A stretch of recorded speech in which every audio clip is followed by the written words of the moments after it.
Marce, ¿cómo estás? Bien, aquí estamos conectándonos. Esperen que aquí estoy buscando. ¿Hace calor ahí en Tucumán también o no? Aquí estamos como si fuera verano. Sí. Yo ya estoy durmiendo con aire.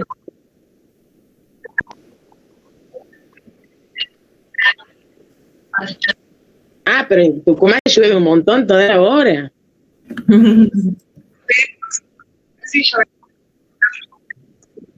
Claro. Me acuerdo que las primeras veces que yo iba, vamos a ver la extensión de la quiebra. Las primeras No, veces que yo estoy iba, abriendo. y eran las épocas donde una es más chica, es como que te produce toda la hora, y yo iba planchada porque no me aceptaban los rulos. ¿Para qué volver el pelo así? Porque toda la hora llovía y después hasta ya me doy cuenta, ya he ido ruluda nomás. Era el pedo planchado. Pero una llovinita así como chiquitita toda la hora, ¿no? Es como que ese es el tiempo normal de ahí. Bueno, empecemos con la quiebra, con la extensión de la quiebra. ¿Lo tienen?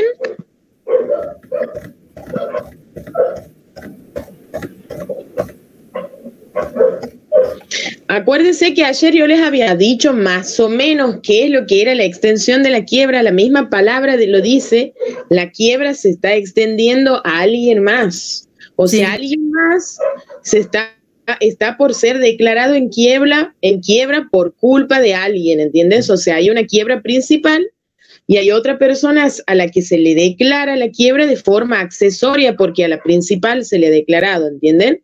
Es el caso de la quiebra de las personas jurídicas, obvio. O sea, no se extiende la quiebra de una persona humana a otra persona humana. Entonces, si se declara la quiebra de una persona jurídica y se cumplen con determinados supuestos, o sea, no es que sí o sí los socios de una persona jurídica van a quebrar, no, o sea, se tienen que dar determinados supuestos. Pero bueno, eso es. Marce, ¿ya lo has encontrado? Yo voy a abrirlo. Sí. Está más o menos en la página 105.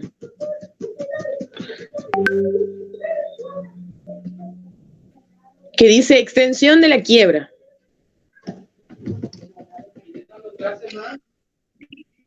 Bueno, dice extensión de la quiebra. Consiste en extender la quiebra de una persona, o sea, la quiebra principal, a otra quiebra accesoria, aunque esta última no se encuentre en estado de cesación de pagos, si se da alguno de los supuestos establecidos por la ley, que son las causas de extensión de la quiebra. Entonces aquí ya sabemos que hay una quiebra principal y una quiebra accesoria que se declara por extensión de la principal. Otra característica es que a esa persona que se le ha declarado la quiebra por extensión, no es necesario, este es otro de los supuestos en donde puede haber quiebra sin que exista estado de cesación de pagos, ¿ok? Porque en este caso el único que tiene que tener estado de cesación de pagos es el de la quiebra principal, por algo lo han declarado en quiebra. Y la otra persona, que sería un socio de la sociedad, no está en estado de cesación de pagos, pero por el simple hecho de estar dentro de esa sociedad, es declarado en quiebra.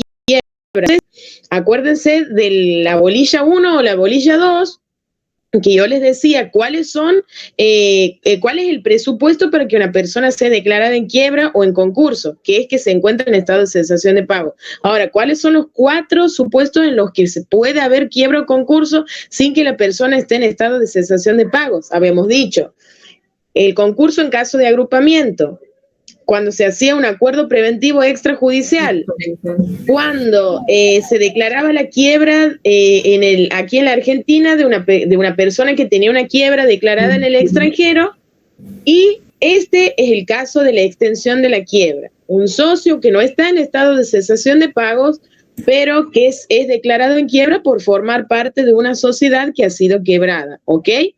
Pero no solamente eso, sino que también se tienen que cumplir las causales de extensión de la quiebra, que es lo que yo les decía. No es que por el simple hecho de ser socio vayas en quiebra, no, se tienen que cumplir determinadas causales.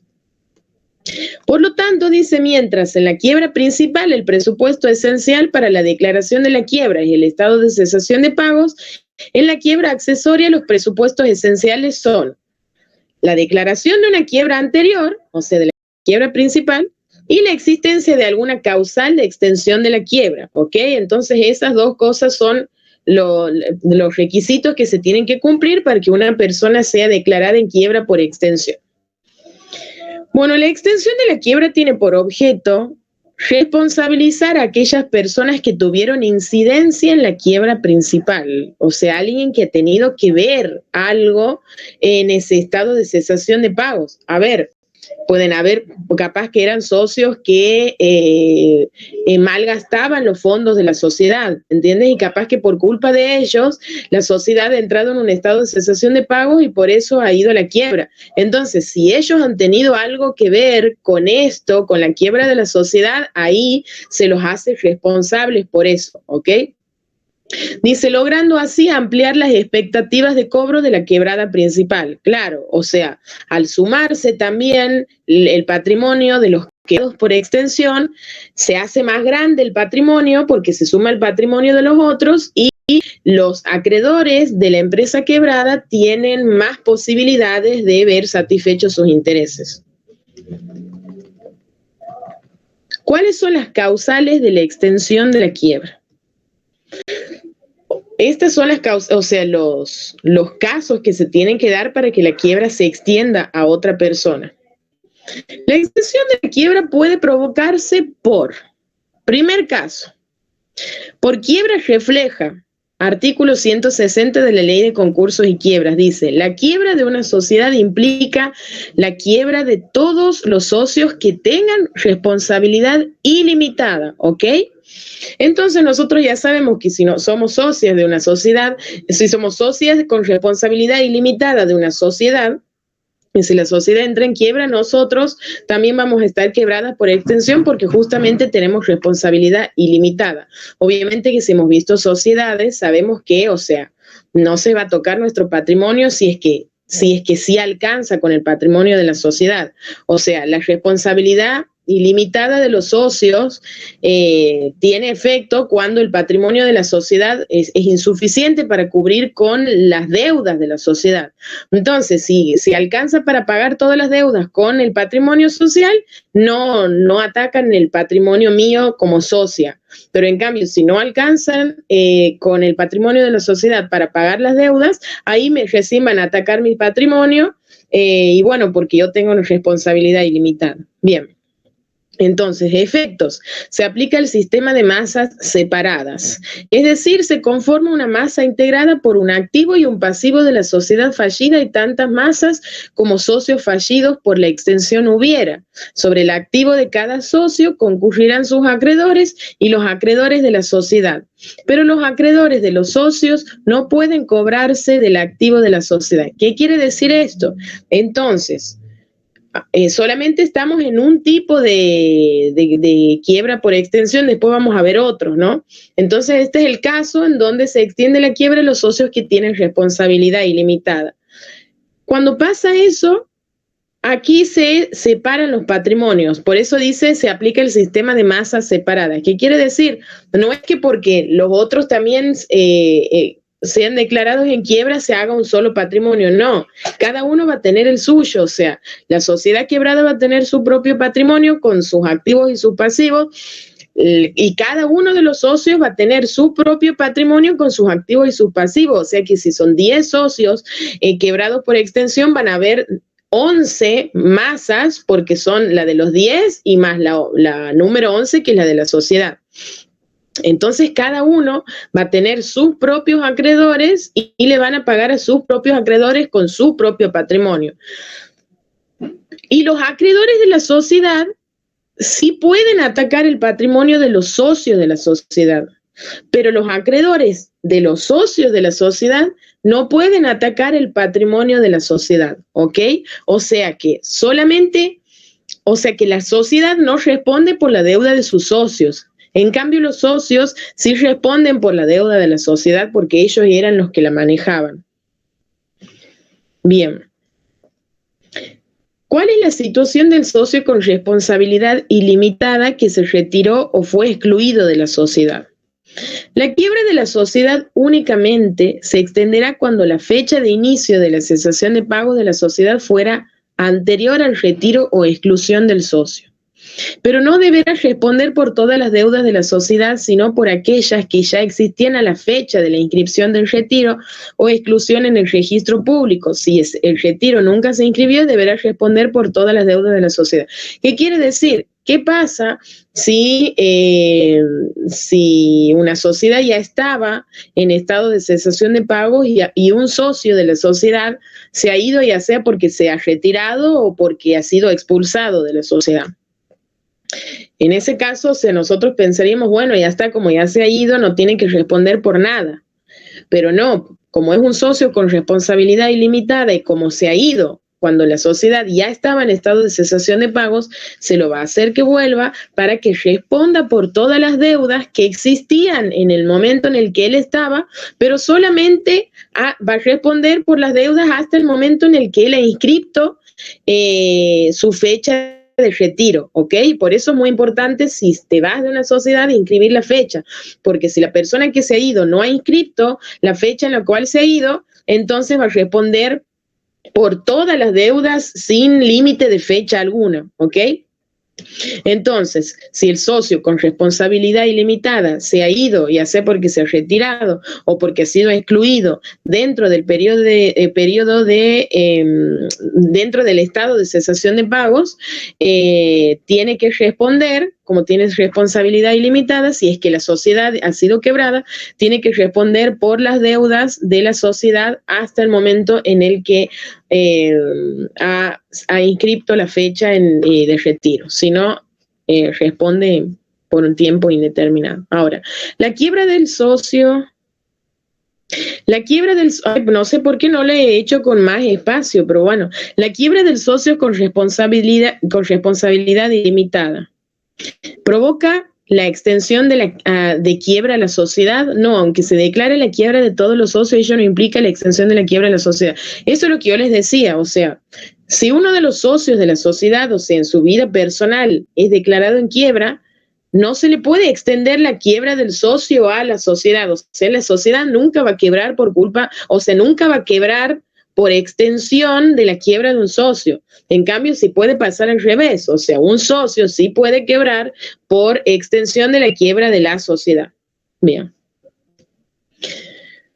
Otro caso, entonces hemos visto la primera causal, que es la quiebra refleja, que es la de los socios con responsabilidad ilimitada. La segunda causal se llama quiebra por extensión. Y aquí vamos a ver 3 supuestos. Dice, artículo 161. Este tipo de extensión de quiebra tiene carácter sancionatorio y procederá ante algunos de los siguientes supuestos. O sea, miren que va especificando las distintas causales, porque la anterior, que era la quiebra refleja, los socios de la sociedad no entran en quiebra, no se les extiende la quiebra por un motivo sancionatorio. Simplemente se les extiende porque ellos han firmado en el estatuto que tenían responsabilidad ilimitada y que iban a responder en el caso de que no alcance el patrimonio de la sociedad. Pero eso es algo que ya sabían siempre. O sea, no es que se los está sancionando por algo. En cambio, en este caso, en donde hablamos de la quiebra por extensión propiamente dicha, estamos hablando de que a los socios de una sociedad se les extiende la quiebra también, pero por algún motivo sancionatorio. Dice, y procederá ante alguno de los siguientes supuestos, o sea, son 3 los supuestos de esta quiebra por extensión propiamente dicha. 1. Actuación en interés personal. La quiebra se extenderá a aquella persona que por medio de la fallida actúe en su interés personal, disponiendo de los bienes de la misma como si fueran propios y en fraude a los acreedores. Por ejemplo, un administrador que constituye una prenda sobre un bien de la fallida para obtener un crédito para él. Claro, aquí como el mismo título lo dice, o sea, aquí se va a extender la quiebra a un socio que ha actuado en interés personal, o sea, era un socio que podía actuar en nombre de otra persona, por ejemplo, de la sociedad, pero que aprovechándose de eso, ha realizado actuaciones en interés propio y no en interés de la sociedad. Por ejemplo, supongamos que yo soy la representante de una sociedad, o sea, yo puedo actuar en nombre de la sociedad porque yo soy la representante, pero por ahí me hago un poco la viva y saco la plata de la sociedad para comprarme un auto para mí. Y eso, o sea, es actuar en interés personal porque no tiene nada que ver, o sea, yo todo, como si soy socio de una sociedad, yo todo tengo que hacerlo teniendo en cuenta el interés de la sociedad, no puedo tocar las cosas de la sociedad. Entonces, si yo he hecho algo en interés propio, en interés personal, como dice el título, ahí se me sanciona por no haber hecho lo correcto. Entonces ahí se me puede extender la quiebra de la sociedad por más de que yo no tenga responsabilidad ilimitada. Dice, por lo tanto, para que proceda la extensión de la quiebra deberán cumplirse los siguientes requisitos. Una, existencia de una quiebra principal que puede ser de una persona física o jurídica. Dos, que otra persona haya actuado bajo la apariencia de la fallida en su interés personal. Claro, o sea, yo actúo en nombre de la sociedad y yo digo, ay, sí, voy a comprar un auto y hago creer como que el auto es para la sociedad y en realidad es para mí, ¿entienden? Tres, que dicha persona haya dispuesto de los bienes de la fallida como si fueran propios. Claro, que yo haya dispuesto de la plata social, digamos, como si fuera que era mi propia plata. Y cuatro, la existencia de fraude de los acreedores de la fallida. Claro, o sea, que yo con ese acto que he realizado en interés propio, acabo de perjudicar a los acreedores de la sociedad. Y 5, relación de causalidad entre la quiebra principal y la actuación en interés personal. Claro, ¿qué quiere decir? Que tiene que haber una relación de causalidad.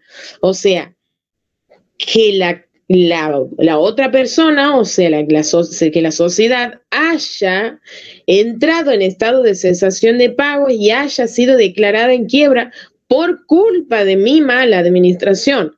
Porque supongamos, si yo he realizado un acto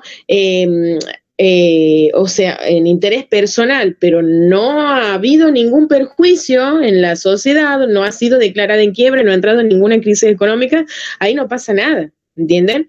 Pero en cambio, si la sociedad ha entrado en quiebra por mi culpa, porque yo soy la que actuó en interés personal y que a raíz de eso le he causado un daño, en ese caso se me extiende la quiebra. Segundo caso, abuso de control. Entonces, primer caso, actuar en interés personal. Segundo caso, abusar del control. Si ustedes han visto sociedades, hay sociedades que tienen el poder de controlar a otras. O si no, hay sociedades que actúan juntas porque una tiene el 60% del capital de la otra, ¿entienden? Entonces, obviamente, que la que tenga el mayor porcentaje de capital va a tener mayor cantidad de votos y va a ser más importante que la otra, entonces va a tener un mayor poder de control sobre la otra. Bueno, cuando nosotros vemos la controlante y la controlada, que sería, como dicen, porcentaje de participaciones. Claro, claro. Bueno, así, entonces cuando hay un abuso de ese control, también la otra, también puede ser declarada esa persona en quiebra por extensión de la quiebra de la otra. Dice, abuso del control. La quiebra se extenderá a la persona controlante, claro, porque la controlante es la que se ha abusado del control. Algo que les quiero decir es que, o sea, sí está bien que la controle. Aquí lo agravante es que haya un abuso de ese control, ¿ok? O sea, si hay abuso de ese control, la persona controlante puede ser declarada en quiebra. Dice, la quiebra se extenderá a la persona controlante de la sociedad fallida que desvíe el interés social de la controlada, sometiéndola a una dirección unificada en interés propio o del grupo económico del que forma parte. Por ejemplo, venta de bienes de la sociedad controlada a la controlante de un precio irrisorio. Bueno, aquí hay dos casos que se dan. Uno es lo que yo les decía, una sociedad que tiene mayor grado de participación y que por eso la controla la otra. Pero también puede ser un caso en donde existe un grupo económico y en donde todo ese grupo económico se fija por una sola voluntad. Entonces, ¿cuándo se va a extender la quiebra a esa persona controlante? Cuando esa persona controlante haya abusado de su control, desviando el interés de esa sociedad de la que estaba controlando en interés propio. ¿Ok? Por ejemplo, si hay dos sociedades que una tiene más participación que la otra, capaz que esta, en eso que la estaba controlando, se ha aprovechado y ha guiado más o menos las actividades sociales en interés propio, o sea, en interés de esta controlante, en vez de guiarlos en interés de la empresa controlada, ¿entienden? Entonces ahí ha habido un abuso.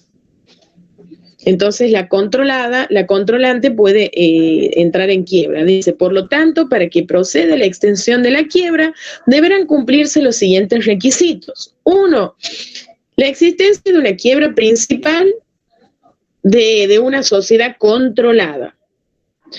2, que la controlante, que puede ser una persona física o jurídica, ejerce el control de modo abusivo, es decir, obligando a la controlada a adoptar una dirección tendiente al beneficio de la controlante y contraria a la finalidad societaria de la controlada. Claro, o sea, aquí, ¿en qué nos damos cuenta de que ha habido un abuso? En que me ha hecho a mí, supongamos que yo soy la sociedad controlada, la persona que me estaba controlando, como tiene más poder que yo, ha hecho que yo haga una cosa, pero alejándome de mi propio interés, y ha hecho que esa cosa responda al interés de esa persona, ¿entienden? Entonces ahí me ha desviado de mi objeto social, digamos. Entonces ahí ha habido un abuso. Dice, y otra característica es y otro requisito que tiene que haber es la relación de causalidad entre la quiebra principal y el abuso de control. Siempre tiene que haber una relación de causalidad, como les digo. O sea, la relación de causalidad significa que tiene que haber una conexión, que una cosa haya sido la consecuencia de la otra, ¿ok? O sea que por culpa de la actitud, digamos así, de la actitud del controlante, yo he entrado en quiebra. Si es que hay esa relación de causalidad, la otra persona tiene que entrar en quiebra. En cambio, si el controlante, o sea, me he desviado de mi objetivo, pero no, yo no he entrado en quiebra, entonces no hay relación de causalidad.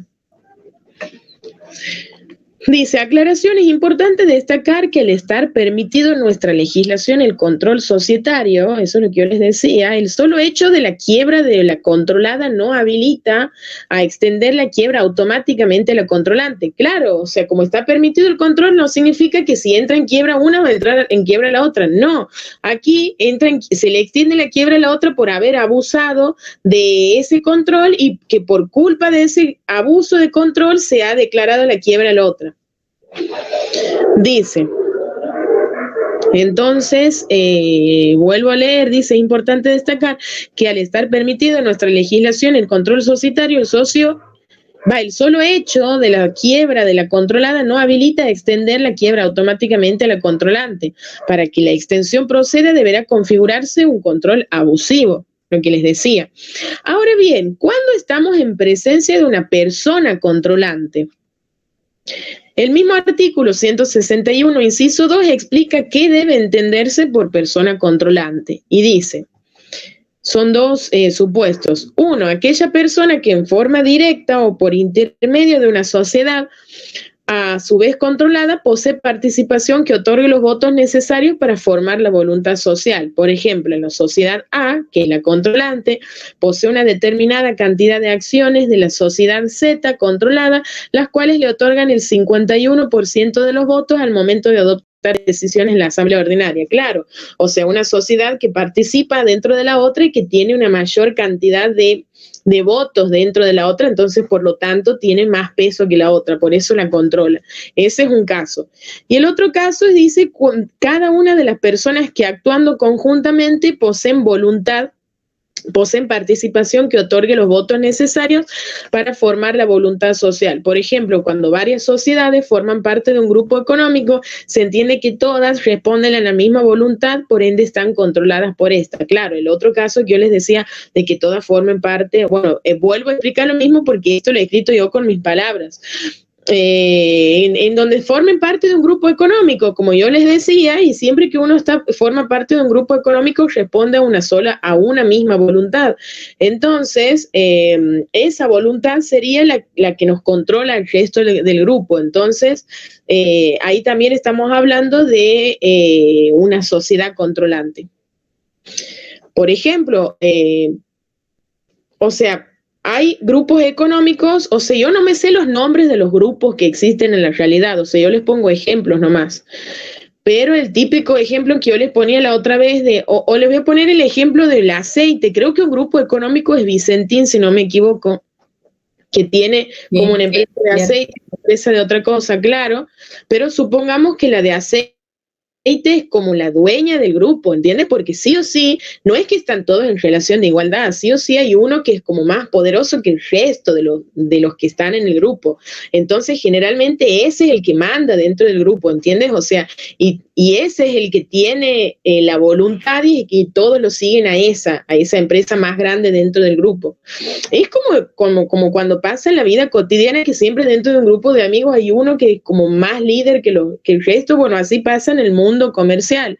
Entonces, esa persona que tiene esa voluntad más fuerte que el resto del grupo sería la sociedad controlante de las otras. Y bueno, y ahí se podría extender la quiebra a esa persona controlante si es que se declara en quiebra alguna de las personas del grupo, por ejemplo.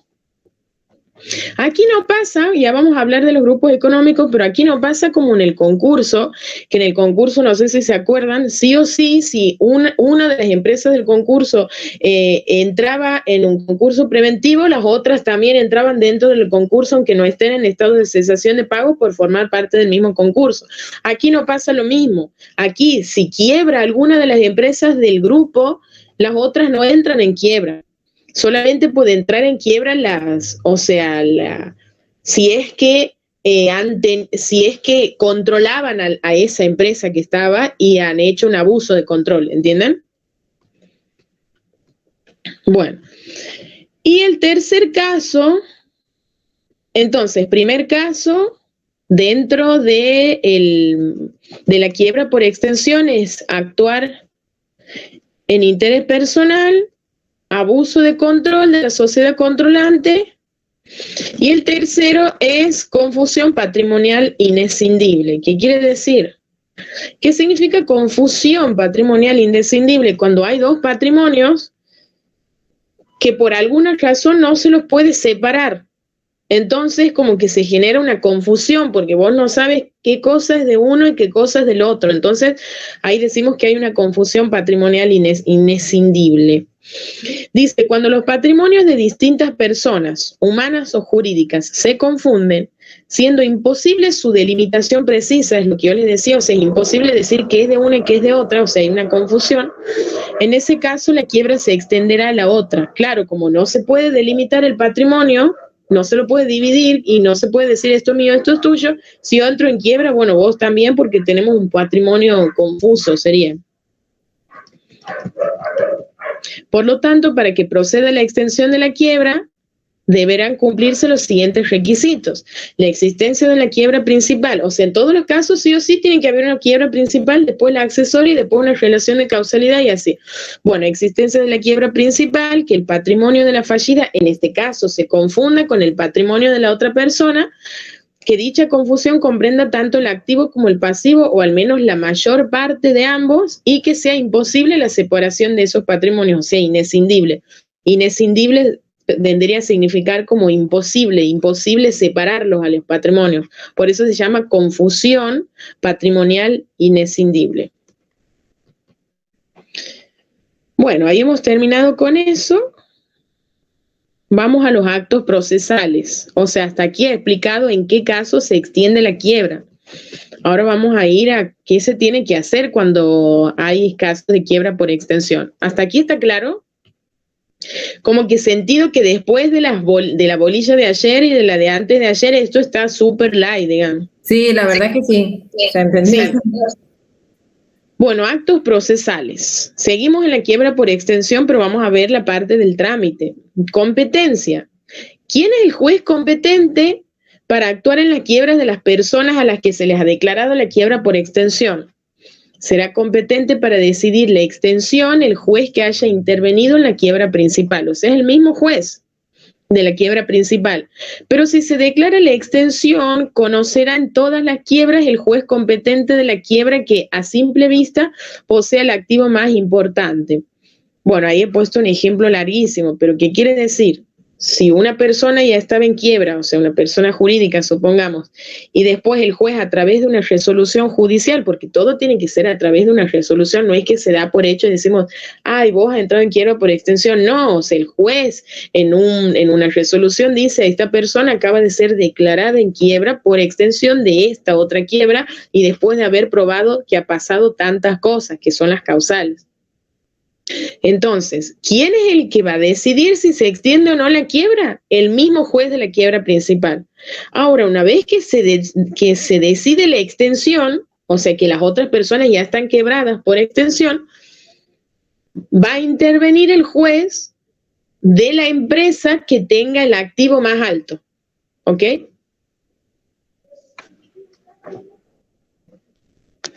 Bueno, en caso de duda acerca de quién posee el activo más importante, conservará la competencia el juez de la quiebra principal. Claro, o sea, si no se puede determinar cuál de las empresas tiene el activo más alto, bueno, entonces vamos a seguir con el juez de la quiebra principal, ¿ok? Bien, petición de la extensión, o sea, ¿quién es el que pide que se declare la extensión de la quiebra de los otros? Porque esto no es que el juez se le ocurre declarar la extensión, o sea, viene alguien que le pide al juez y dice, esta persona también tiene que ser declarada en quiebra por extensión. Entonces el juez ahí recién reacciona, ¿entienden? Petición, es que en tribunales todo funciona así, no es que el juez hace solo las cosas, o sea, todo lo que haga el juez es porque vos le estás pidiendo que lo haga, ¿entienden? Petición de la extensión. La extensión de la quiebra puede pedirla el síndico de la quiebra o cualquier acreedor, o sea, nunca el deudor. El deudor jamás. La puede entonces pedir el síndico o cualquier acreedor. ¿Cuál es el plazo para solicitar la extensión? Desde la declaración de la quiebra y hasta 6 meses después de la presentación del informe general del síndico. Entonces ya saben. Desde que se declara la quiebra hasta 6 meses después de que se presenta el informe general del síndico. Excepciones. Cuando la quiebra se declare por falta de aprobación del acuerdo preventivo, o sea, una quiebra indirecta, a los 6 meses se contarán desde el vencimiento del periodo de exclusividad o en el caso de proceder el salvataje de empresa desde el vencimiento del periodo de salvataje. Claro, aquí estamos diciendo cuál es el periodo en el que tiene el síndico o algún acreedor para pedir que se extienda la quiebra a otras personas. Si se trata de una quiebra directa, el tiempo es desde que se declara la quiebra hasta 6 meses después de que se presenta el informe general del síndico. Ahora, si estamos hablando de una quiebra indirecta, ya sea porque no se ha aprobado el acuerdo preventivo, o en el caso de abajo, el B, porque no se ha cumplido con el acuerdo preventivo, ahí va a cambiar el plazo que va a tener tanto el síndico como el acreedor para pedir que se extienda la quiebra a otras personas, ¿ok? Cambia el plazo porque ahí venimos de una quiebra, de un concurso que ha fracasado. Entonces, en el caso de que vengamos de un concurso que ha fracasado porque no se ha aprobado el acuerdo preventivo, el periodo que tenemos para solicitar que se extienda la quiebra es a los 6 meses desde el vencimiento del periodo de exclusividad. Y cuando la quiebra se declara por incumplimiento, nulidad o por la no homologación del acuerdo preventivo, se tienen 6 meses desde la fecha en que ha quedado firme la sentencia de quiebra para pedir que se extienda la quiebra a otras personas. Ahora, sentencia de extensión de quiebra. Como yo les digo, el juez dicta una resolución diciendo, o sea, diciendo que se declara oficialmente la extensión de la quiebra a otra persona. Esa es la sentencia de extensión, dice. Mientras la sentencia de la quiebra principal no estuviese firme, es decir, si se encontrara sujeta a recursos, no puede sentenciarse la extensión de la quiebra. Esto no quiere decir que el trámite de extensión deba suspenderse, ya que puede continuarse hasta que la causa se encuentre para dictar sentencia. Claro, ¿qué quiere decir? O sea, primero, ¿qué quiere decir que una sentencia esté firme o no? Que una sentencia esté firme quiere decir que ya ha pasado el tiempo en el cual se podían interponer recursos. Si ha pasado el tiempo, significa que nadie la va a modificar a la sentencia y que ha quedado firme, o sea que hasta eso lo que se ha decidido es lo que es. En cambio, una sentencia que no está firme es cuando ha sido dictada, pero todavía estamos en ese lapso en donde todavía las otras personas tienen tiempo a interponer un recurso de apelación, por ejemplo, ¿entienden? Entonces, en ese caso todavía no está firme, pero entonces, mientras la sentencia de la quiebra principal todavía no esté firme, porque estamos en ese lapso de 5 o 10 días en donde se puede pedir el recurso de conversión o el recurso de reposición, etcétera, en ese lapso el juez no puede dictar la sentencia de extensión de la quiebra a otra persona, ¿ok? El juez recién puede dictar la sentencia de extensión cuando la sentencia de la quiebra principal ya esté firme. Bien, formación de masas. Al extenderse la quiebra, puede ocurrir que el patrimonio de la quebrada principal se confunda con el de la quebrada por extensión. O sea, si se confunden los patrimonios de la quebrada principal y de los quebrados por extensión, ahí se formaría una masa única, ¿ok? O también pueden diferenciarse fácilmente uno del otro, en ese caso se forman masas separadas, o sea, tantas masas por personas fallidas. Aclaración, dice, nuestra legislación, la formación de masas separadas es la regla y la formación de la masa única se presenta como la excepción. ¿Ok? Entonces sabemos que como regla general, aquí en la Argentina sí o sí es por masa única, salvo que pase algo excepcionalmente, masas separadas quiero decir, salvo que pase algo excepcional en donde se forme una masa única. Masa única, ¿cuándo se forma? La masa única se formará una masa única cuando entre los patrimonios de la quiebra principal y las quiebras accesorias se produzca tal confusión que no pueda separarse uno del otro, ¿ok? Entonces se arma un solo patrimonio, como un conjunto de todos. Por lo general, la masa única se forma cuando la extensión se produce por la causal del artículo 161, inciso 3, que es confusión patrimonial inescindible, o sea que cuando no se puede delimitar el patrimonio.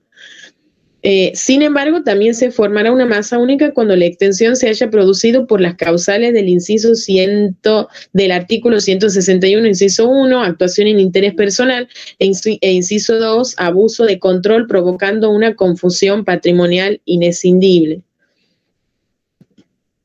Bien.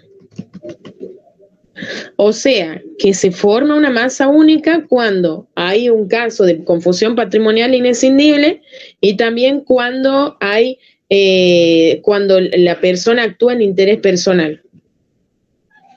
Pero, por ejemplo, también ha nombrado de abuso de control.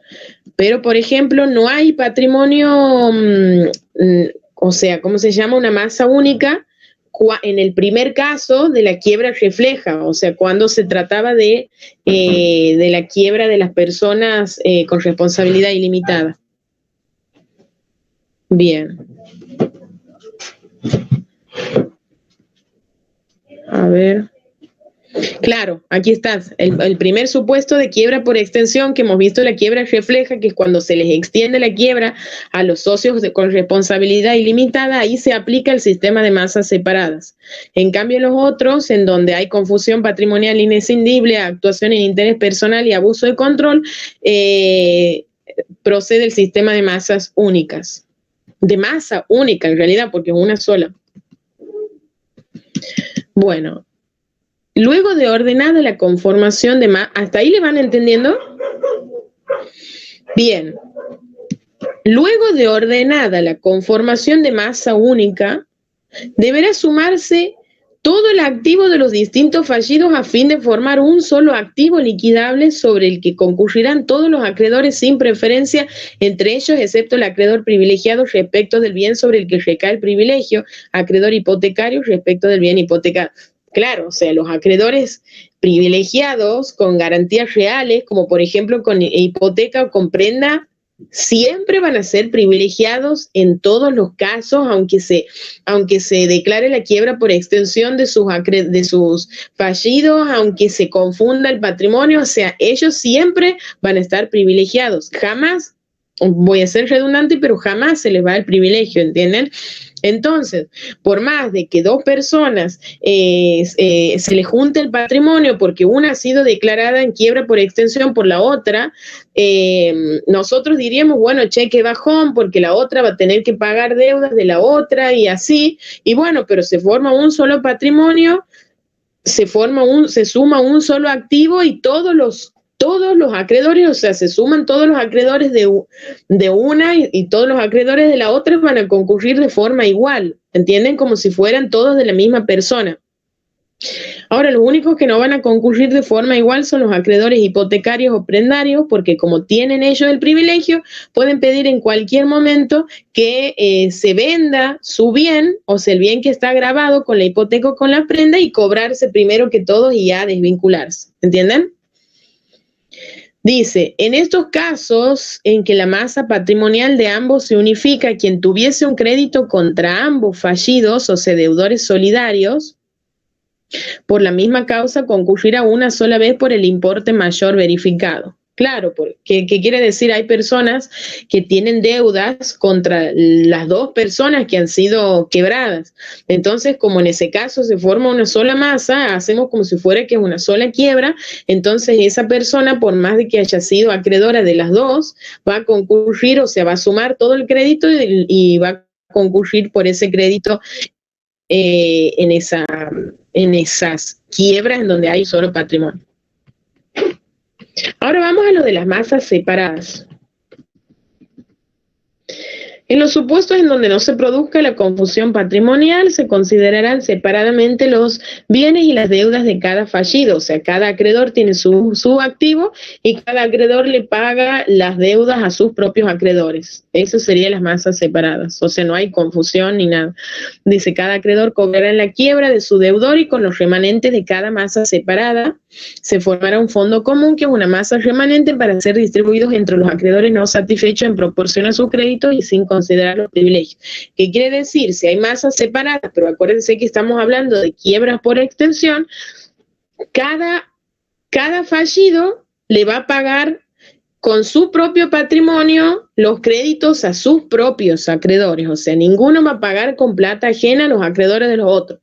Si una vez pagados los acreedores de todos con sus propios patrimonios queda un resto de plata que se llama remanente, se va a formar una masa remanente entre los remanentes de todos para pagarles a los acreedores que no han sido satisfechos.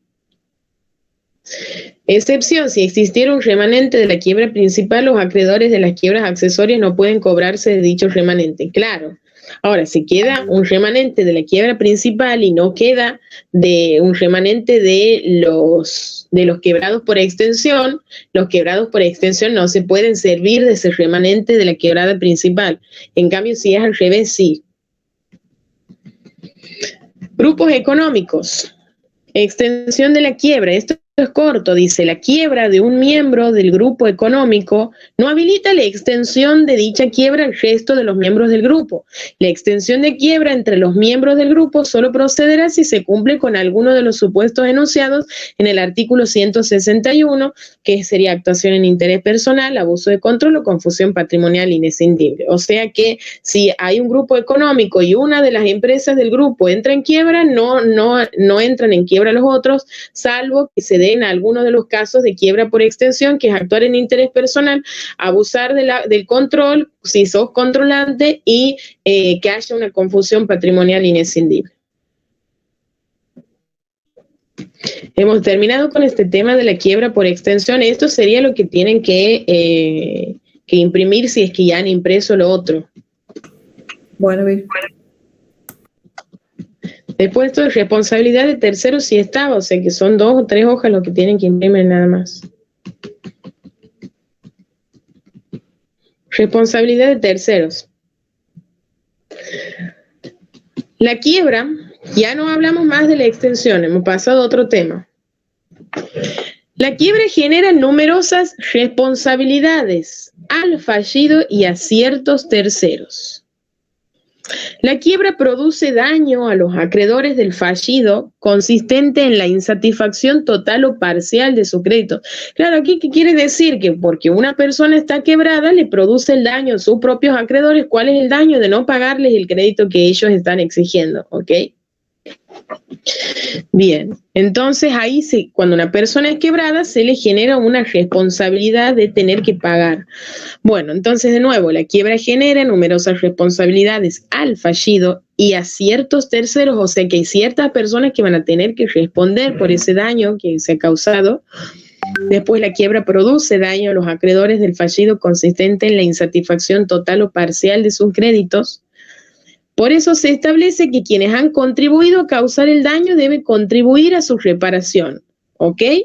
O sea, aquellas personas que han ayudado a que la persona quebrada, han ayudado a la quiebra, digamos, a que se declare la quiebra de esa persona, generando un perjuicio a otras personas que son los acreedores del fallido, esas personas también se van a hacer responsables, ¿ok?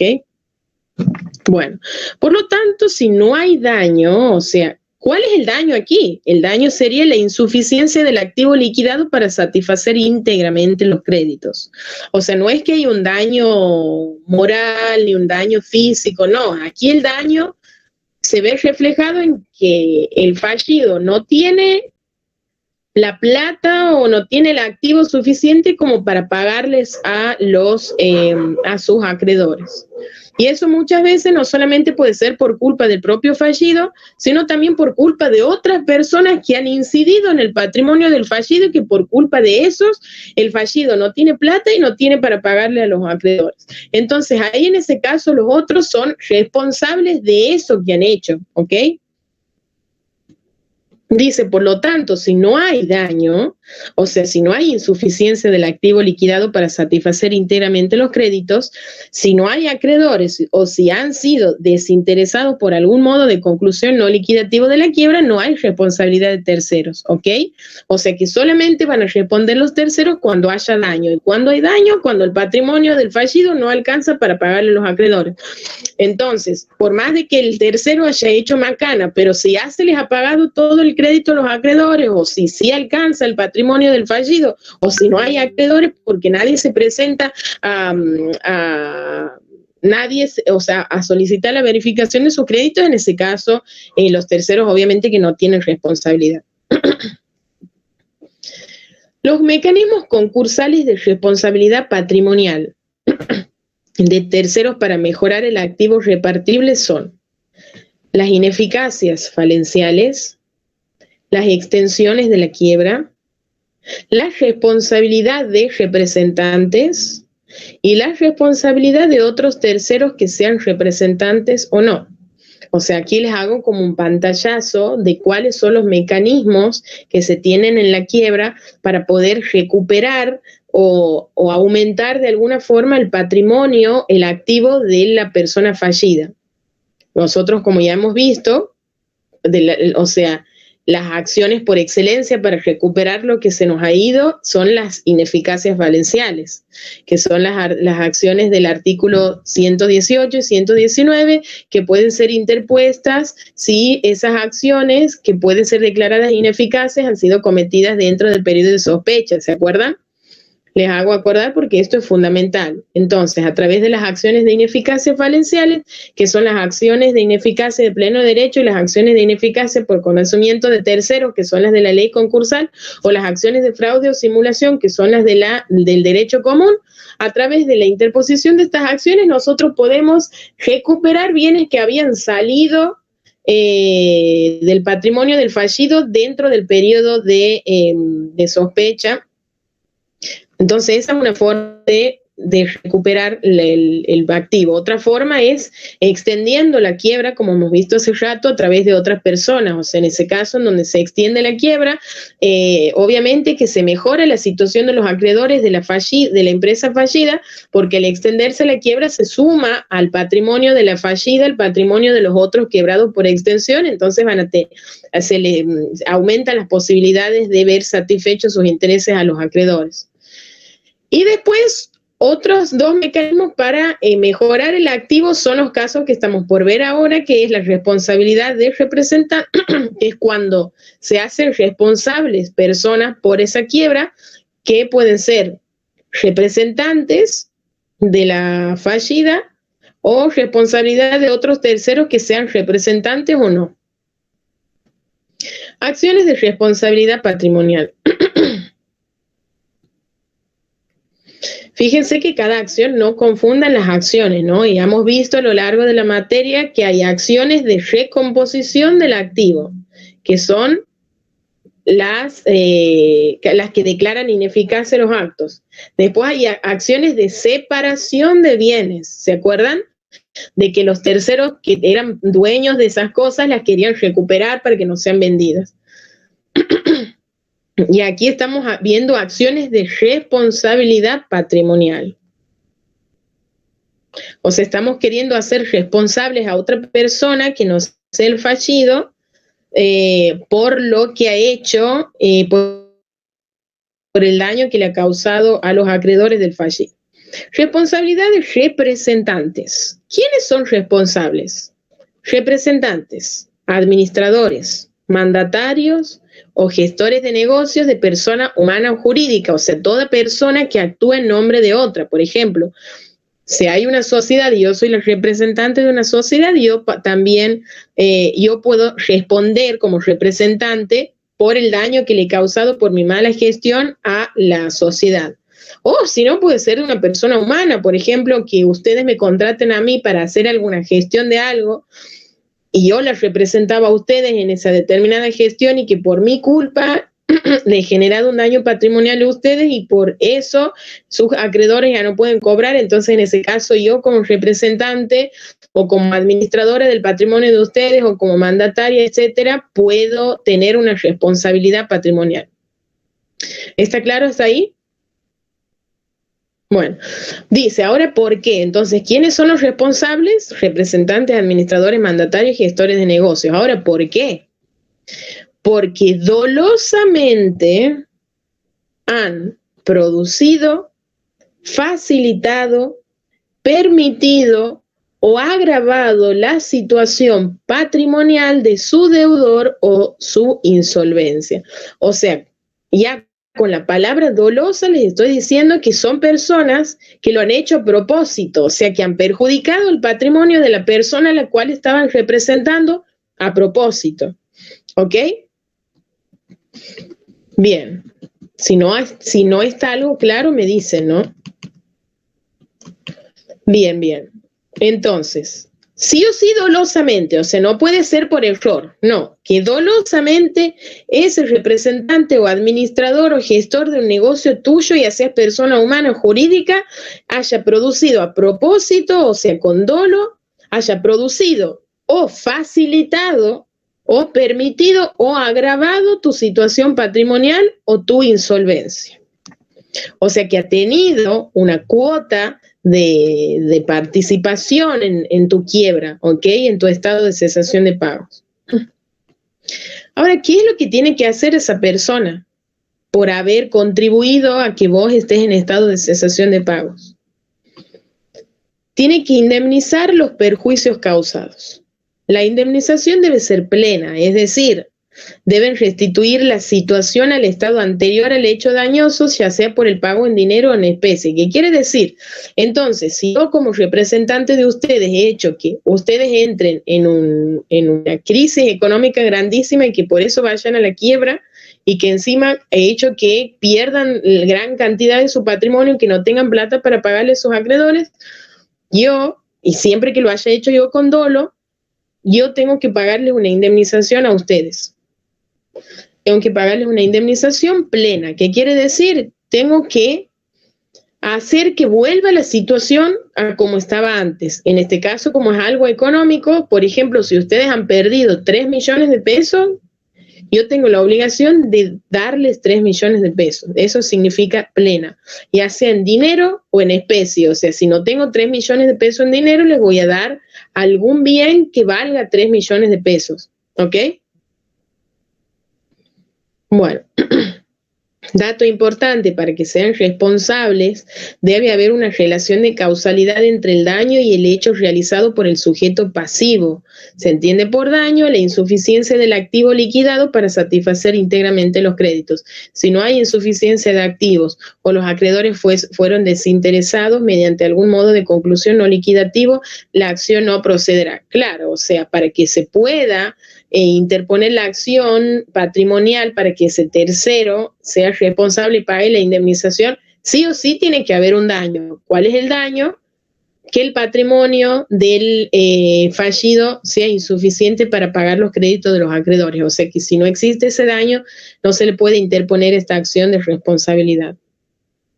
Y otro, tiene que haber una relación de causalidad, o sea que ese daño que es la insolvencia patrimonial del deudor sea causada por la actitud dolosa del tercero, ¿ok? Si no hay relación de causalidad, no se puede interponer la acción. Bueno, hemos pasado una acción, ahora vamos a la otra acción, responsabilidad de terceros. ¿Quiénes son responsables? Cualquier persona está, o sea, la otra se llamaba responsabilidad de representantes. Esta se llama responsabilidad de terceros. ¿Quiénes son responsables? Cualquier persona que de cualquier forma participe dolosamente, ya sea como autor o cómplice, en actos tendientes a la disminución del activo o a la exageración del pasivo antes o después de la declaración de quiebra. Esa persona puede ser cualquiera que no sea el fallido, como por ejemplo el representante o no de él, el síndico societario, el síndico concursal, un acreedor, etc. Claro, aquí ya vamos, o sea, es como parecida a la otra, pero es un poquito más amplio el concepto, porque en la otra se trataba de una responsabilidad de representantes. ¿Quiénes son representantes? Los administradores, los mandatarios, o sea, los mandatarios son personas a las que vos les das un poder para que te representen en algo, o un gestor de negocio. En este caso, se puede dar la responsabilidad a una persona que sea representante tuya o que no sea representante, como por ejemplo un acreedor, que con su acción te haya causado un perjuicio. El perjuicio de hacer que vos no tengas el dinero suficiente para pagarles a los acreedores. Bien. ¿Qué deben hacer? O sea, los responsables, ya sean representantes o no. En el caso anterior debían reparar íntegramente, que tenían que pagar una indemnización o sea, equivalente a toda la plata que había perdido la persona por culpa de ellos. En este caso, ¿qué tienen que hacer? Tienen que reintegrar los bienes que aún tengan en su poder. O sea, los bienes, si yo, tercera, digamos, y a ser representante o no, tengo bienes en mi poder que no son míos y que son tuyos, te los tengo que devolver. También tengo que indemnizar por los daños causados y no pueden reclamar ningún derecho en el concurso. O sea, por más de que si yo, por ejemplo, soy acreedora de ustedes y ustedes han sido declaradas en quiebra y yo he sido una de las responsables de que el patrimonio de ustedes haya quebrado, una vez que yo les devuelvo y les pago y todo, por más de que yo sea acreedora, ya no tengo el derecho a participar en el concurso justamente por mi mala acción. Ahora, ¿cómo es el trámite de la acción? La acción se tramita por las reglas del juicio ordinario, prescribe a los 2 años contados desde la fecha de sentencia de quiebra, no es necesario que esté firme. La instancia perime a los 6 meses. La legitimación activa corresponde en principio al síndico de la quiebra y en defecto de su actuación puede actuar cualquier acreedor, o sea que el síndico es el que tiene que interponer esta acción de responsabilidad de terceros. Si no lo hace el síndico, puede ser cualquier acreedor, nunca puede ser el deudor, acuérdense, porque ha perdido la capacidad procesal para actuar en juicio con respecto a los bienes desapoderados. Legitimación activa es quien tiene el derecho de interponer la acción, ¿no? Después, el requisito de admisibilidad que el síndico, antes de promover una de estas acciones, estos requisitos de cómo es el trámite de la acción es tanto para la acción de responsabilidad de terceros como para la acción de responsabilidad de representantes, o sea, es para las dos acciones que estamos viendo. El requisito de admisibilidad que el síndico, antes de promover una de estas acciones, requiera y obtenga la autorización de los acreedores que signifiquen mayoría simple del capital quirografario verificado y declarado admisible. Claro, como las acciones de ineficacia falencial, ¿se acuerdan que para que el síndico pueda interponer la acción de ineficacia por conocimiento del tercero, necesitaba de la autorización de la mayoría simple de los acreedores quirografarios verificados y declarados admisibles? Bueno, en este caso también, si el síndico quiere interponer una acción de responsabilidad de terceros o de responsabilidad de representantes para que paguen la indemnización correspondiente, el síndico necesita de la autorización de la mayoría simple de los acreedores quirografarios verificados y declarados admisibles, ¿ok? Parezco loca como hablo, pero yo por ahí creo que las aturdo, pero ¿qué les iba a decir? Pero es que es muy técnico el lenguaje de la quiebra, no hay otra forma de hablarlo. Y si ustedes lo llegan a decir a medias, los profesores lo van a decir, ¿y qué más? ¿Acreedores qué? ¿Verificados y qué más? Por eso trato de ser, o sea, dentro de lo claro que trato de explicar, trato de no perder el lenguaje técnico. Bueno, con respecto a las medidas cautelares, a todo esto nada que ver. Estoy pensando que en Santiago no hay mucha, todavía no es tan grande como el circuito comercial como para que un abogado viva de estos juicios, me parece a mí. Capaz que sí, pero como que no se me ocurre. No se me ocurre que algún abogado sea especialista en esto, o sea, si es que lo hay. Miguel, el profesor Miguel, él se especializa aquí en derecho societario, pero más como a la parte del asesoramiento de sociedades. Pero no me lo imagino que vaya al juzgado todos los días por quiebras, ¿entiendes? Porque no hay tantísimas empresas, o sea, no es una ciudad tan desarrollada como para que un abogado viva de estos juicios, me parece. Bueno, dato de remil color, pero bueno. Con respecto a las medidas cautelares, el juez puede adoptar las medidas preventivas por el monto que determine aún antes de iniciada la acción bajo responsabilidad del concurso, considerados gastos de conservación y justicia pedidos del síndico. O sea que el síndico puede, al interponer una de estas acciones, ya sea de responsabilidad de terceros o de representantes, puede pedirle al juez que tome todas las medidas cautelares, o sea, las preventivas, para conservar los bienes en cuestión. Ahora, nosotros sabemos que cada vez que uno pide una medida cautelar, tiene que prestar alguna garantía por si a raíz de esa medida cautelar se genera algún daño. Ahora, ¿cuál es la extensión de la responsabilidad? O sea, ¿qué actos se extiende la responsabilidad? Dice, se extiende los actos practicados hasta un año antes de la fecha inicial de la cesación de pagos. O sea que si la fecha inicial de la cesación de pagos ha sido el 17 de septiembre del 2021, se puede extender la responsabilidad hasta los actos realizados hasta un año antes del inicio de la fecha del estado de cesación de pagos. ¿Entienden? ¿Qué efectos produce la quiebra con respecto a las acciones sociales de responsabilidad regidas por la ley societaria? Promoción de la acción. La promoción de una acción social de responsabilidad después de la quiebra corresponde al síndico.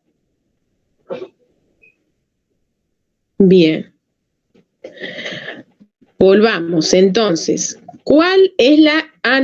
¿Qué efectos produce la quiebra con respecto a las acciones sociales de responsabilidad regidas por la ley societaria? Claro, porque nosotros hasta aquí estábamos hablando de las acciones de responsabilidad que surgen de la ley de concursos y quiebras, pero la ley de sociedades tiene sus acciones que responsabilizan a los socios o a terceros por los daños cometidos ahí. O sea, cada ley tiene sus propias acciones de responsabilidad. Entonces, aquí la pregunta es, ¿qué efectos produce la quiebra con respecto a las acciones de responsabilidad que surgen de la ley de sociedades? La pregunta es, ¿también se pueden aplicar esas acciones de responsabilidad de la ley de sociedades o no? ¿O solamente las de la ley de concursos y quiebra?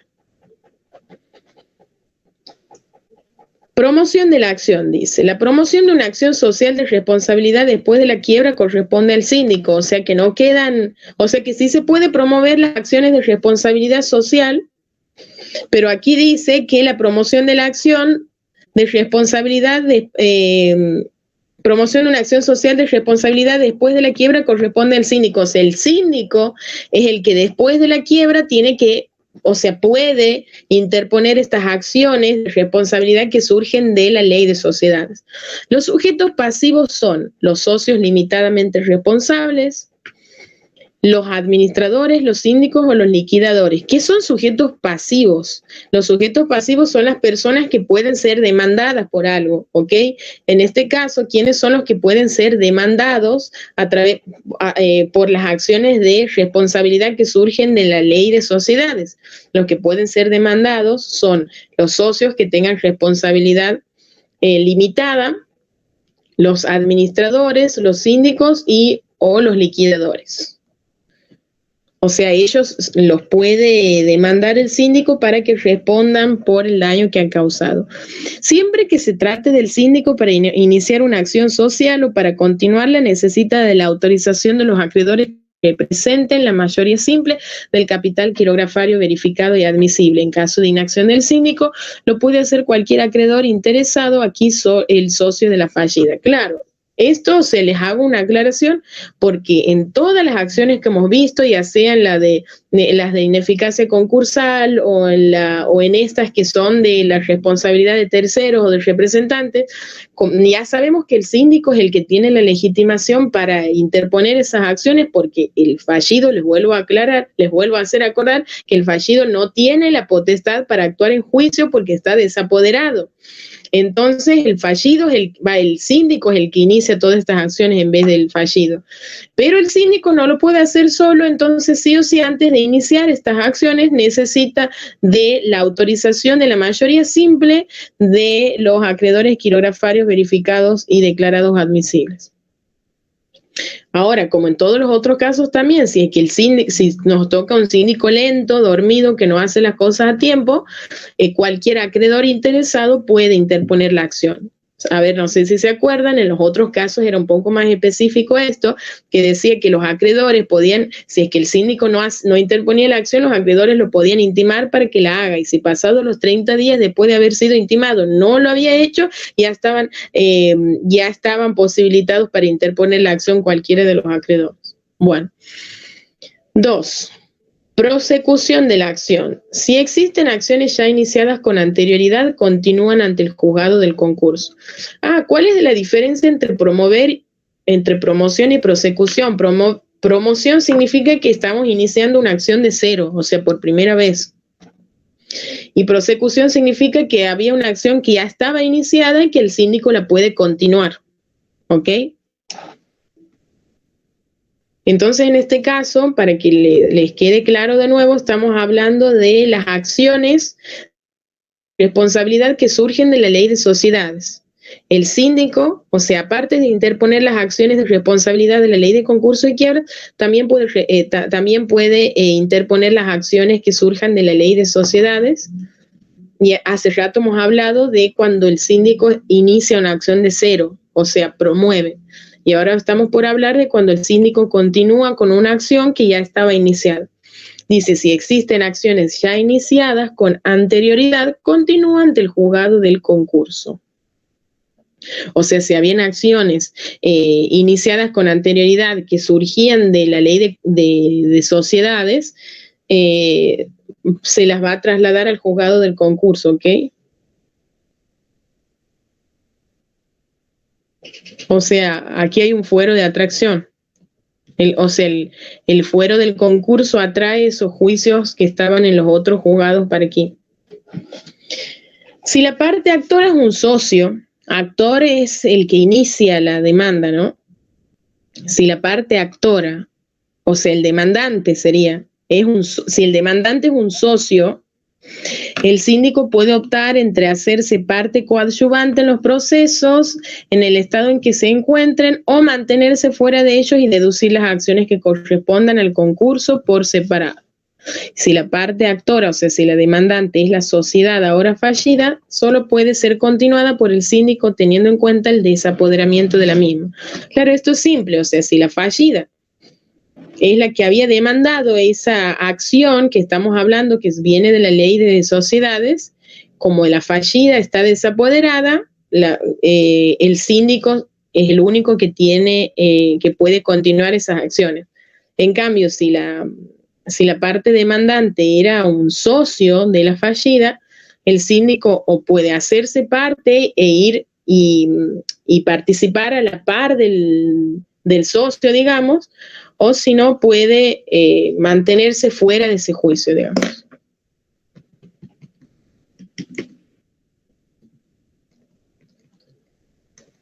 Bueno, ahora hemos llegado al famoso caso de la continuación de la explotación de la empresa. Esto es un caso que es un poco denso, no es que es difícil, pero es denso, porque todo lo mismo que nosotros hemos estudiado lo tenemos que ver de nuevo, pero ahora en versión de qué pasa si la empresa continúa con la explotación. Bueno, vamos, empecemos. Creo que esta es la primera, cuando yo estaba estudiando, creo que este es el primer tema que lo he hecho apunte porque no lo podía, me resultaba terriblemente difícil del poco didáctico de la ley. Entonces el primero que lo he transcripto sería continuación de la explotación de la empresa. Primero les quiero aclarar. ¿Te acuerdas cómo se dice qué artículo es? ¿No? Ya voy a ver, no la tengo aquí a la ley. No la tengo aquí a la ley, pero sí, todos, sí. Venga. No, ya está. 189. 189. Bueno. No, pasa que, ¿sabes qué? Que mi programa no figura, pero no sé por qué. Bueno.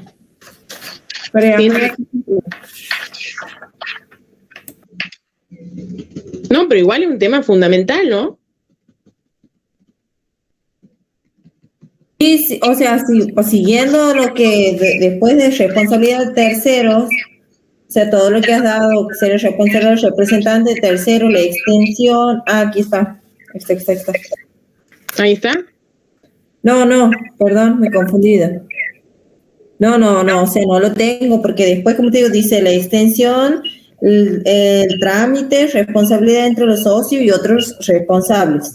Y después directamente pasa periodo informativo de la quiebra directa, comité de control y quiebra directamente. O sea, ese tema no está ahí, lo busco en la unidad que sigue y tampoco me figura. Bueno, pero lo vemos igual. Dale, no, sí, eso decía, me llamaba la atención porque no lo veo aquí como que continúe. No, lo vemos igual porque es fundamental, porque les voy a explicar esto. O sea, no es que es algo paralelo a todo lo que hemos visto.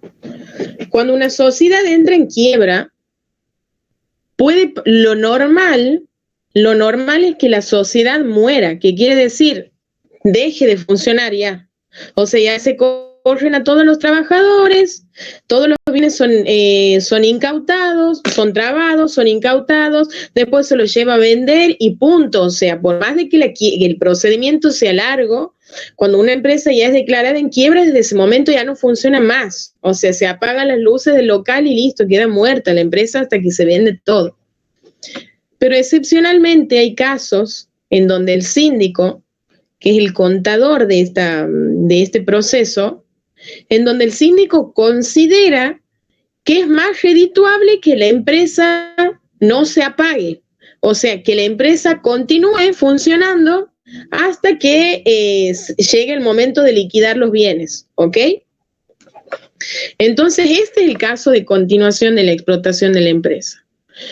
Dice, en la quiebra la regla es el cese de la actividad empresarial y el cierre del establecimiento. Como les decía, se cierra y hasta ya no va nadie, con la incautación de los bienes y la toma de posesión de ellos por el síndico, aplicándose desde ahí hasta la liquidación el régimen de los actos conservatorios y administrativos de la ley. ¿Cuál es el régimen de los actos conservatorios y administrativos de la ley? Todo lo que hemos visto con respecto al síndico, que el síndico tiene que representarlo al fallido en los juicios que sean relativos al contenido patrimonial, ¿qué más era? O sea, tenía toda una lista en mi cabeza y me he quedado en blanco. Después aquí tienen que hablar, de que el síndico tiene la facultad para cobrar todos los créditos del fallido, que tiene la facultad para iniciar todos los juicios necesarios para cobrar los créditos del fallido, que todo lo tiene que ir poniendo en el fondo del concurso, que si bien todavía no está habilitado para vender, pero hay bienes que por su naturaleza se pueden vender inmediatamente, como los bienes perecederos, los que sean de conservación dispendiosa, los que se puedan devaluar con el tiempo, que el síndico también podía invertir esa plata en algo, como por ejemplo a través de un plazo fijo, que podía también constituir contratos para cobrarse de la renta del contrato. Entonces, todos esos son los actos, el régimen de actos conservatorios y administrativos de la ley. O sea, si una empresa quiebra, lo normal entonces es que se cierre el establecimiento, deje de funcionar todo, se incauten los bienes y que el síndico haga todo lo que yo les acabo de decir. Dice, sin embargo, el síndico puede continuar con la explotación de la empresa o de algunos de sus establecimientos si es que pasan alguna de estas 4 cosas. 1. Si de la interrupción pudiera resultar con evidencia un daño grave al interés de los acreedores o a la conservación del patrimonio. Claro, o sea, el síndico ha hecho un análisis y ha visto que es más redituable que la empresa continúe con la explotación porque capaz que si vende bien, por ejemplo, entonces que puede conseguir un poco más de plata mientras está en funcionamiento que si no estaría en funcionamiento. Entonces, si llega a cortar ese funcionamiento y les causa un perjuicio, o sea, un daño grave a los acreedores, en ese caso el síndico considera que se debe continuar con la explotación de la empresa por más de que ya esté en quiebra, pero continuar con la explotación hasta que llegue el momento de liquidar los bienes, ¿no? No es que eternamente va a seguir continuando. Después, otro caso es si se interrumpiera el ciclo de producción que puede concluirse.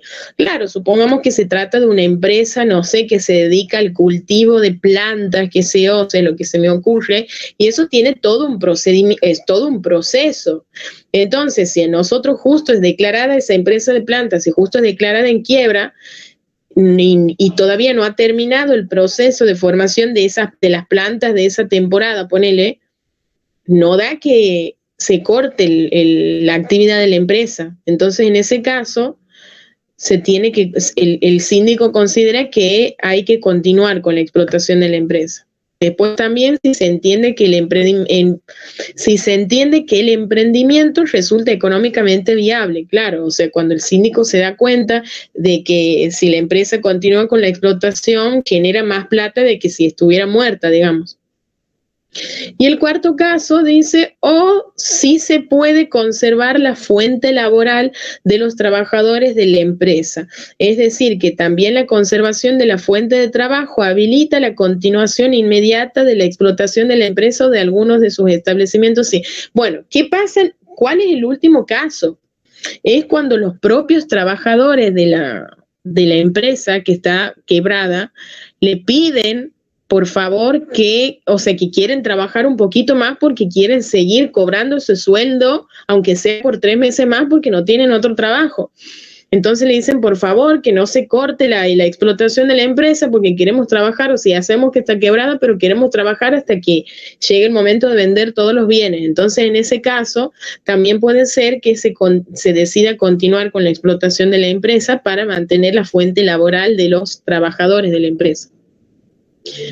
Pero dice siempre que, y dan 3 requisitos: que las 2 partes del personal en la actividad o de los acreedores laborales organizados en cooperativa las soliciten al síndico o al juez, si es que el síndico todavía no se hizo cargo, a partir de la sentencia de quiebra y hasta 5 días después de la última publicación de edictos. Claro, o sea, en este caso son los acreedores laborales o los personales o los trabajadores que están activamente trabajando, se acercan y le dicen al síndico que por favor quieren mantener la fuente de trabajo, que no se termine la explotación de la empresa hasta que llegue el momento de vender todo.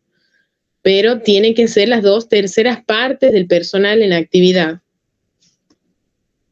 Y siempre que hayan hecho ese pedido de conservar la fuente del trabajo desde que se ha dictado la sentencia hasta 5 días después de la última publicación de edictos. El síndico debe ponerlo en conocimiento del juez dentro de las 24 horas y el juez puede adoptar las medidas que estime pertinentes, incluso la cesación de la explotación. Claro, ¿qué quiere decir? O sea, entonces este grupo de trabajadores le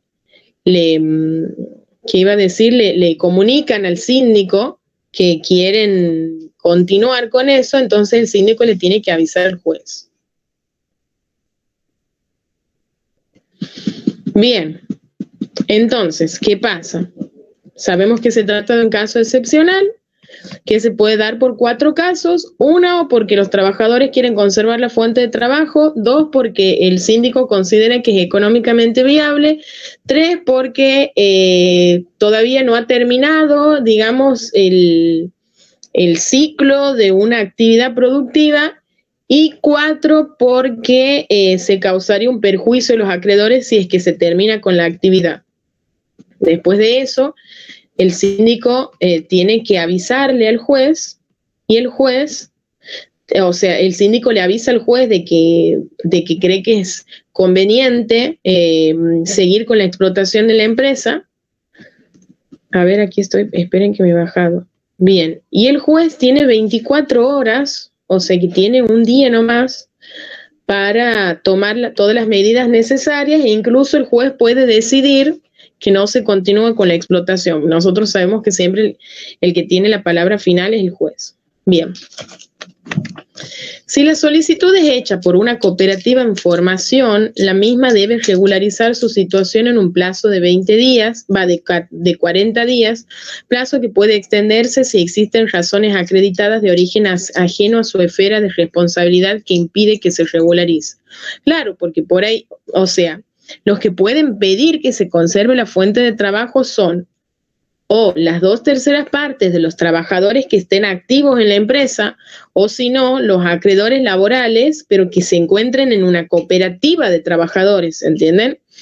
¿Y qué pasa si hay una cooperativa que está en formación, o sea, que todavía no está constituida del todo? En ese caso, si la solicitud, o sea, de que se conserve la fuente de trabajo y que por lo tanto se continúe con la explotación de la empresa, es pedida por una cooperativa que está en formación, la misma debe regularizar su situación en un plazo de 40 días, o sea que en un plazo de 40 días tiene que terminar de constituir la cooperativa. Plazo que puede extenderse si existen razones acreditadas de origen ajeno a la esfera de responsabilidad. Claro, o sea, tienen 40 días para regularizar esa situación de la cooperativa, pero esos 40 días se pueden extender si es que justifican que ha pasado algo por lo que no han podido terminarla de formar antes. Este es un dato un poco irrelevante para mí, pero bueno. ¿Qué pasa si la fallida es una empresa que presta servicios públicos inescindibles? O sea, aquí venimos, o sea, es todo un drama, porque ¿qué pasa si la empresa que acaba de ser declarada es una empresa que presta servicios públicos fundamentales, como por ejemplo el agua? O sea, una empresa que presta el agua y es quebrada. ¿Qué pasa? O sea, en ese caso, si nosotros la tratamos como una empresa común, debería terminar, o sea, se tiene que cerrar el establecimiento y tiene que morir la empresa y no se tiene que prestar más agua y listo. Pero imagínense que aquí estamos ante un caso especial, porque al prestar un servicio público fundamental, que es inescindible, no la podemos tratar así nomás y no podemos cortar la actividad así nomás, porque justamente al ser un servicio público fundamental no puede ser cortado, porque las personas no pueden quedar, por ejemplo, sin agua.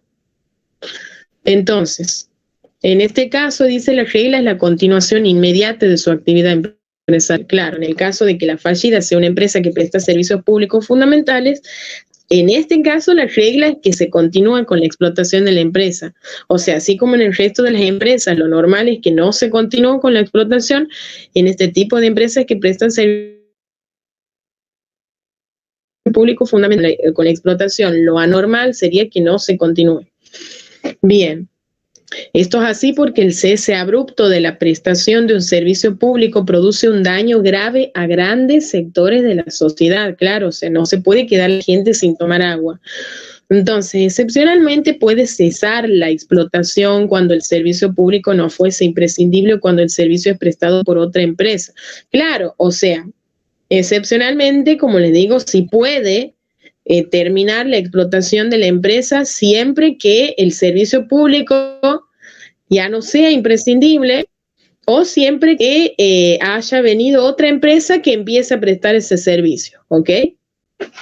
En el caso del agua, por ejemplo, un servicio fundamental que no puede ser o sea, que no puede ser dejado de prestar, no puede ser dejado de, sí, de prestar, digo, me suena como raro, pero bueno, no sé, estoy como rara hasta ahora.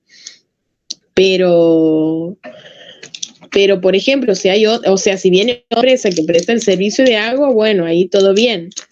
Pero, ¿qué tipo de servicios podrían dejar de ser imprescindibles? Y bueno, no sé, por ejemplo, el teléfono. O sea, aunque nosotros, como somos de esta era, somos súper adictas al teléfono, no es un servicio imprescindible. O sea, sí podemos vivir, no sé, una semana sin teléfono y no pasa nada. O sea, no nos vamos a morir por eso. En cambio, si nos morimos, si no tenemos luz, si no tenemos agua, etcétera. Bueno, entonces, en este caso, debe comunicarse, estamos hablando de cuando la fallida es una empresa de servicios públicos, dice entonces, en este caso, debe comunicarse la sentencia de quiebra a la autoridad que ha otorgado la concesión, a la autoridad o a la autoridad pertinente. Si el juez decide la continuación de la explotación no es posible, debe comunicarlo a la autoridad competente. Claro, ¿qué quiere decir? Una empresa que presta servicios públicos ya es una empresa distinta a las otras. Entonces, cuando se ha decidido la quiebra de esa sociedad, se le tiene que avisar a la autoridad que le ha otorgado la concesión de ese servicio público. Si el juez ha decidido que la continuación de la explotación no es posible, tiene que comunicarlo a la autoridad competente, que es la autoridad que ha otorgado la concesión de ese servicio público a esa empresa. Ahora, la autoridad competente puede disponer lo que crea conveniente para asegurar la prestación de servicio. ¿Ok? O sea, la autoridad competente va a decir, no, nosotros creemos que no se puede cortar con la explotación, o nosotros vamos a proponer a otra empresa que también presta este servicio, o si no, córtenlo al servicio, pero de forma pausada, ¿entienden? Dice, recién después de los 30 días de que el juez le comunicó a la autoridad que la continuación no es posible, puede cesar efectivamente la explotación. Claro. Bien, claro. Entonces cuando el juez decide que no es posible seguir con la continuación de la explotación de la empresa, le avisa a la autoridad competente y 30 días después de eso ya puede cesar la actividad, o sea, ya la empresa puede dejar de prestar el servicio. Bueno, y dejamos hasta aquí y mañana continuamos con cuál es el trámite común para todas las quiebras. O sea, no ha estado difícil, dentro de todo ha estado bueno empezar con eso, creo que han entendido. ¿Le han entendido esto de la continuación de la explotación? Por lo menos la primera parte. Sí, sí.